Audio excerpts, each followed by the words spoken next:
ಮಾಡ್ತಾರೆ. ತಪಸ್ ಮಾಡಿದಾಗ ಅವರಿಗೆ ಜ್ಞಾನೋದಯ ಆಗಲಿಲ್ಲ.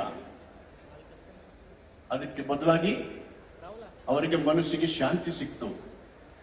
ಆ ತಪಸ್ಸಿನಿಂದ ಅವರ ದೇಹ ಕುಸಿದೋಯ್ತು, ಮೂಳೆ ಚರ್ಮ ಆಯಿತು.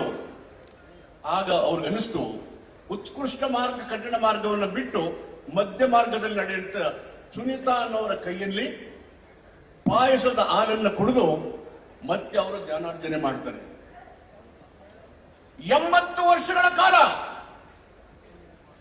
ದೇಶದ ಮೂಲೆ ಮೂಲೆಯಲ್ಲಿ ಪ್ರವಾಸ ಮಾಡಿ ಜನರಲ್ಲಿ ನೈಸರ್ಗಿಕವಾದಂತ ಸತ್ಯಗಳನ್ನು ಹೇಳಿದ್ದಾರೆ.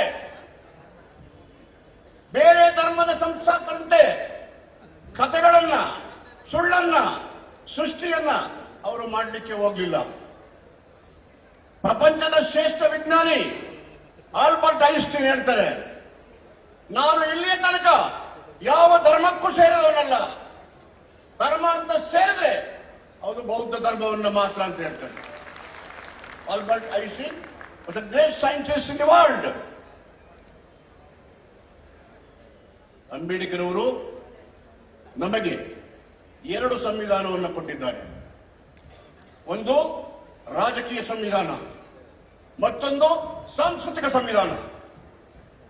ಈ ಸಾಂಸ್ಕೃತಿಕ ಸಂವಿಧಾನ ತಮ್ಮ ಆಚಾರ ವಿಚಾರಗಳನ್ನ, ಬದುಕನ್ನ, ನೈಸರ್ಗಿಕವಾದಂತಹ ಸತ್ಯ ಸಂಗತಿಗಳನ್ನ ಅದು ನಮಗೆ ತೋರಿಸ್ತದೆ. ಕಟ್ಟಿಗೆ, ಆಕ್ಸಿಜನ್, ಬೆಂಕಿ, ಇವು 3 ಒಂದಾದ್ರೆ ಮಾತ್ರ ಬೆಂಕಿ ಬರೋದು, ಪ್ರತ್ಯೇಕವಾದ್ರೆ ಬೆಂದಿಕೊಳ್ಳೋದಿಲ್ಲ. ಅದಕ್ಕೆ ನಾವೆಲ್ಲರೂ ಒಟ್ಟಿಗೆ ಬದುಕೋದನ್ನ ಕಲಿಬೇಕು. ಅದಕ್ಕೆ ದೇವನೂರು ಮಾಧವರು ಸಮಾಜ ಅನ್ನೋದು ದೊಡ್ಡ ದುಃಖನ ಅಂತ ಹೇಳ್ತಾರೆ.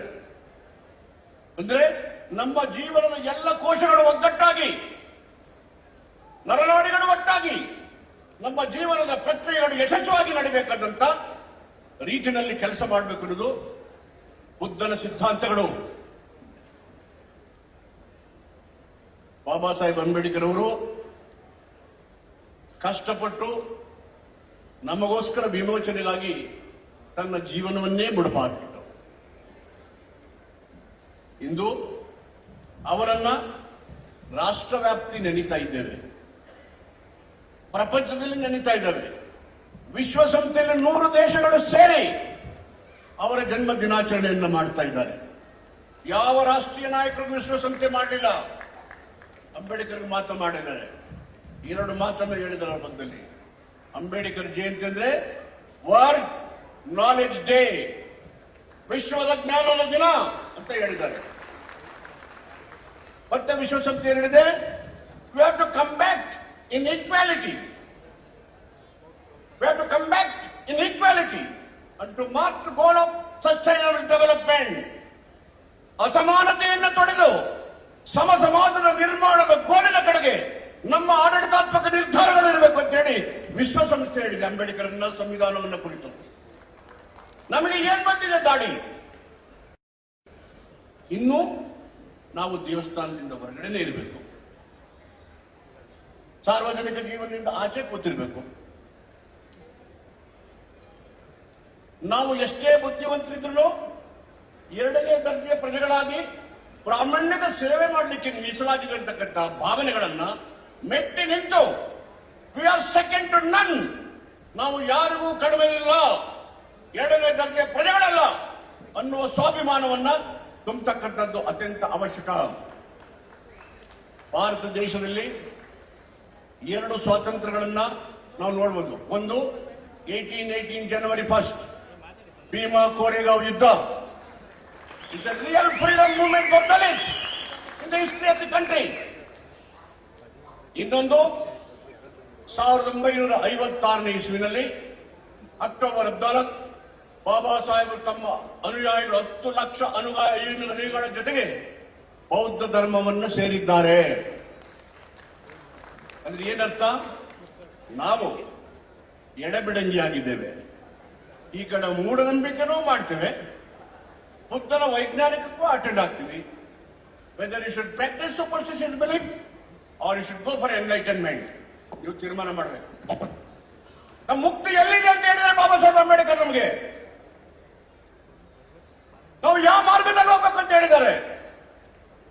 ಬೌದ್ಧ ಧರ್ಮಕ್ಕೆ ಹೋಗ್ತೀವಿ ಅಂದ್ರೆ ಮತಾಂತರ ಅಂತ ಅರ್ಥ ಅಲ್ಲ. It is a social chain. It's a freedom movement. It's A social chain and freedom movement. ಅದು ನಮಗಿರ್ತಕ್ಕಂಥದ್ದು. ಯಾರೋ ಮೂರ್ಖರು ಇವನು ಆ ಧರ್ಮಕ್ಕೆ ಹೋದ ಈ ಧರ್ಮಕ್ಕೆ ಹೋದಂದ್ರೆ ಧರ್ಮದ ಬಗ್ಗೆ ಏನೋ ಗೊತ್ತಿಲ್ಲ ಅವ್ರಿಗೆ, ಏನೋ ಗೊತ್ತಿಲ್ಲ.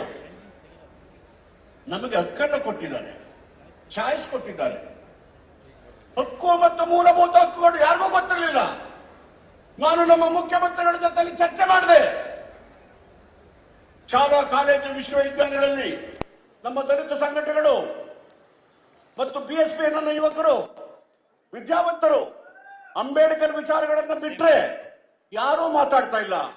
I want to introduce preamble of the constitution to be read out every day in every college, schools and other government institution ಅಂತ ಹೇಳಿದೆ.